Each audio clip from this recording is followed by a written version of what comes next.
Let me take you back to December 2015. Just Cause 3 has just released and my neighbor showed me the game on his PS4. As you can probably imagine, I instantly loved the game. But clueless 15-year-old me didn't have the money to buy the game. So like any clueless person, I grabbed my phone to see if the game was on the Google Play Store. Of course it was not. How in the world would this thing run this game? But what I did find was this: the Just Cause 3 Wingsuit Experience app.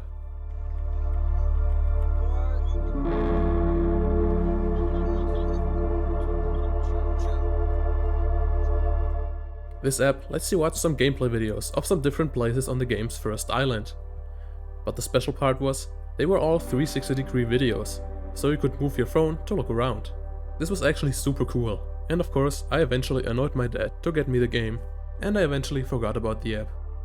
But late last year I remembered the app again, and looked it up on the Play Store, but it was gone. Square Enix must have taken it down, but why? Well, it was probably just made to be an advertisement for the game, and they took it down after a few months after the game's release. But I'm sure the more important reason was cost. Like many big modern games, when you download the game on the Play Store, you just download the game's executable.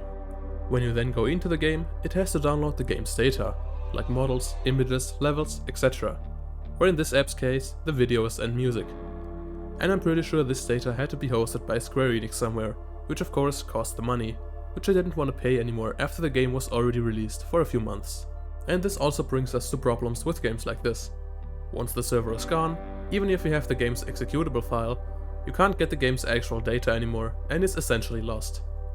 But luckily, I found the app data on some random website, and so the app can be made working again. But before I get into how you can get it working yourself and some other interesting stuff, let's first take a look at the app itself. The app is simply called Wingsuit, and when you start it, you will be greeted with this title screen, which then brings you to the main menu. And here I can already talk about the first interesting thing. This song you're hearing sounds familiar?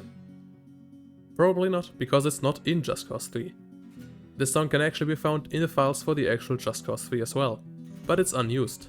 So it looks like they just took a song from Just Cause 3 that went unused and just used it here. Pretty cool. At the title screen, we can already see some video playing in the background, and when we touch the screen, it will play a random video. We can also open the menu, and it will let us view the map. We can see there's 4 tours, indicated by this Rico icon, and 5 stationary videos, where we can just look around, indicated by this location marker. It's a full map of Medici, and interestingly, there's some islands here that aren't in the game at all. We'll get back to those later though. There's also a VR button, which lets you watch this with a Google Cardboard VR headset. And guess what? There actually is a special JC3 Google Cardboard just for this app. And guess what again? Of course I have it right here. And yes, it took me more than 10 minutes to put this together because I'm stupid. Also in the main menu is the Media tab, which just lists a few videos from the Just Cause YouTube channel. Some of which you funnily enough can't even watch in the app because of the age restriction. Some are watchable though, and at this point, I just want to recommend you watch this video right here. Just trust me, you won't regret it. And then we also have the Share tab, which lets us make free advertisements for Square Enix and Avalanche Studios. Isn't that nice of them? Ironically enough, when you click on the Post button, it doesn't actually let you directly share it with the app you selected. Great. And then clicking on the Information button just brings you back to the title screen. We also have the Credits button, which brings us here, and it actually says that the footage was captured in the real game. So it's not just some animation. We will get back to how they might have done this later.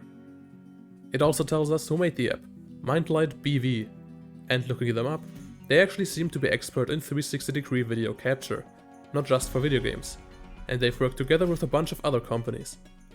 And down here on their website, we can even read up on the Just Cause 3 app.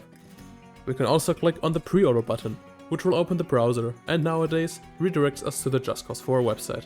But you're probably just as curious as me what this website looked like back then. So let's take a look using the Wayback machine. So let's... wait, what? 2003? Just Cause Consulting, excuse me? So let's take a look at the 2015 version, and after handing all our data to Square Enix and entering our real age, we can see that it sadly wasn't fully archived. I tried a few more of them, but none of them are complete. though I do remember them having a bunch of screenshots and I think even some concept art on here to look at. If you find any version here that still works, let me know in the comments and I'll pin it. But now, how can you actually get the game yourself again? I'm sorry for all the iPhone people out there, but nobody I asked had the game backed up, so you can just skip to this timestamp for the next section. For anyone using Android, you're in luck. Click the link in the description to get to the Just Cause archive. Download the APK here and the game data. You can just install the APK like any other, but don't open the game just yet. Extract the game data zip and you will get this folder. Connect your phone to your PC and go to the Android folder. Then go into the OBB folder, or make one if it's not there. Now just copy the com.squareenix.jc3 companion folder there. Done. Now you can start using the app just like normal. Extra bonus fun fact: when you download the game data, change the .obb to .zip and extract it. This lets you look at the videos and even the music. But we still have more to talk about. Firstly, how did they actually record in 360 degrees? Well, you're in luck, because I might just have the answer. Because in 2020, someone leaked an early JC3 version, back from June 2015, around 6 months before the game's release. I already had a moment or two, because this was literally a dream come true for me. But you don't care about that. What you do care about is that this comes with a ton of debug options. And oh, look at that. In the capture menu, there's an option to capture 360 degree screenshots. Apart from obliterating your frame rate, this will also make around 20 pictures all around Rico, that you could then puzzle together to a proper 360 degree image, if you had a software that can do this. Now, I don't know if this is what they used, and then just use a program to automatically puzzle them all together and turn the images into a video, or if they had another version of this capture mode that could actually just make a video. But something like this is probably what they used. Also, some of you probably want to try this beta version, links to that are in the description as well. And lastly, these islands here. What are they? Well, wouldn't you know, if we go to this place in this beta version of Just Cause 3, we can actually find them, and what looks to be like the last remains of a military outpost. These were likely removed because they realized they want to put the Stingray area here. Rest in peace, mysterious islands. Interestingly, they also showed up on other pre-release maps, like this tour guide and this other map here. They're in the exact same place on all of them, which leads me to believe they actually wanted to do more with them, but ultimately decided they would remove them and put a DLC area here. And that's all that I've got for you today. Thank you for watching, and I'll see you next time.